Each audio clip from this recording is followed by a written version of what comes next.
Hai guys, kembali lagi bersama kami kelompok Biofigia. Untuk melanjutkan pemahaman biofisika yang telah kita lakukan pada video sebelumnya, keep stay tuned at our channel. Pertanyaan pertama adalah sebagai berikut. Kata kunci yang paling penting untuk menjawab pertanyaan tersebut adalah time reversal. Namun sebelumnya kita harus mengetahui Reynolds number yang diformulasikan sebagai berikut. Dari rumus di atas, ketika bilangan Reynolds kecil, aliran yang terjadi bersifat laminer dan friksi mendominasi. Efek time reversal sangat berpengaruh pada lingkungan tersebut. Hal ini berlaku sebaliknya untuk bilangan Reynolds yang besar, aliran turbulen. Gaya eksternal harus lebih besar dari gaya kritikal agar konsep time reversal berlaku pada suatu gerakan yang menghasilkan gaya neto. Kajian selanjutnya yaitu pergerakan bakteri pada dunia nano yang bergantung pada nilai friksi. Lalu, bagaimana bakteri dapat bergerak? Kasus pertama yaitu bakteri bergerak menggunakan silia. Bakteri dapat bergerak maju ke depan dengan memperpanjang pedal hingga menuju aliran turbulen dan memperpendek pedal menuju aliran laminer di sekitarnya untuk gaya dorong ke belakang yang lebih kecil. Kasus yang kedua yaitu bakteri bergerak menggunakan flagella. Berikut ini merupakan penjabaran vektor-vektor gerakan helix flagella. Dengan menggunakan flagella, resultan gayanya mengarah ke belakang dan karena terdapat efek time reversal sehingga bakteri menghasilkan gaya dorong ke depan.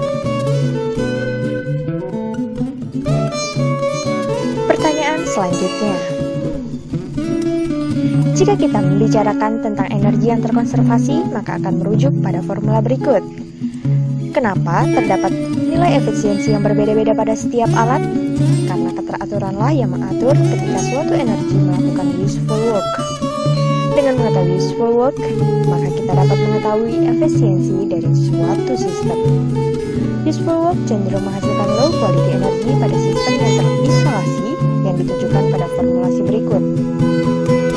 Kita juga perlu membuat mesin yang berefisiensi tinggi karena meskipun energi itu kekal, namun terdapat energi yang tidak dapat dimanfaatkan lagi dan diinginkan bernilai sangat kecil.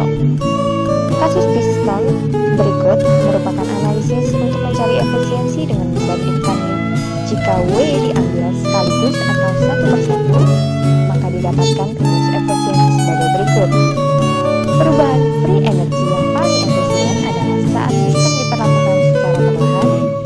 Kesimpulan akhir sebagai berikut.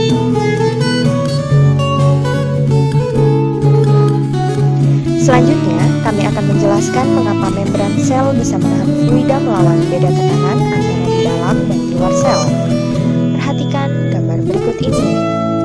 Gambar A merupakan gambar membran semi-permeable yang direntangkan melintang dengan konsentrasi larutan channel. Gambar B, air masuk melalui membran. Gambar C adalah kondisi seimbang ketinggian akhir sel.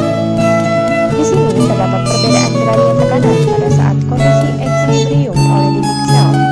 Lalu, bagaimana bisa tersebut dapat dikatakan stabil? Berikut adalah diagram neraca gaya pada membran semi-permeable. Apa yang benar-benar terjadi saat terjadi osmosis? Membran terlalu kecil untuk dilewati larutan partikel. Di sisi kiri, membran adalah area di mana air memiliki konsentrasi nol.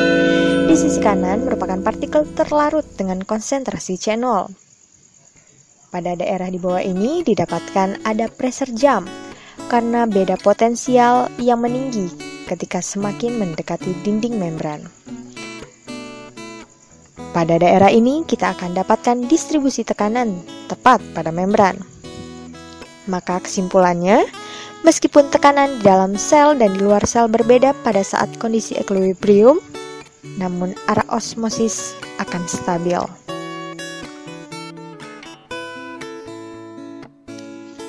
Untuk pertanyaan selanjutnya, mari kita membahas apa itu molecular machine. Molecular machine adalah sebuah komponen molekul yang memproduksikan gerak mekanikal yang perlahan-lahan, yang merupakan manifestasi output sebagai respon dari stimulusnya. Molecular machine tersebut mampu mempertukarkan energi dan molekul dengan dunia luar. Di sini, sel tidak bekerja pada gradien temperatur dalam proses sintesis energinya, maka sel melakukannya dengan chemical potential. Pertama, proses ekstrak di sini memanfaatkan proses perubahan fasa dari molekul kimiawinya yang akan menghasilkan energi. Namun, nilai chemical input harus lebih tinggi dari outputnya. Untuk lebih jelas, perhatikan analogi berikut.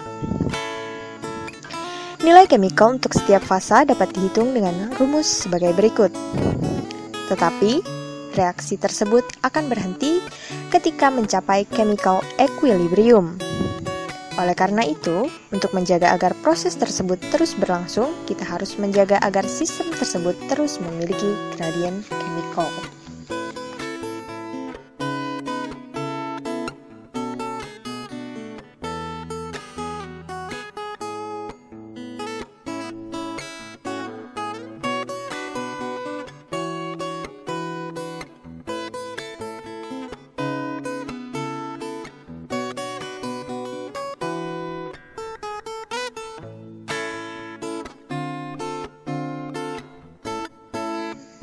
Salah satu kasus khusus yang dapat diatasi oleh biofisika adalah penyumbatan pembuluh darah yang berakibat pada penyakit berat lain seperti jantung koroner, hipertensi, dan lain sebagainya.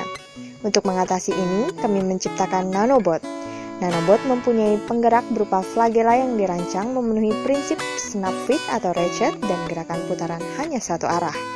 Energi dari flagela berasal dari induksi elektromagnetik dan proses mekanochemical. Nanobot juga dilengkapi sensor yang berfungsi mengetahui jarak atau posisinya dari dinding pembuluh darah, serta sensor gumpalan.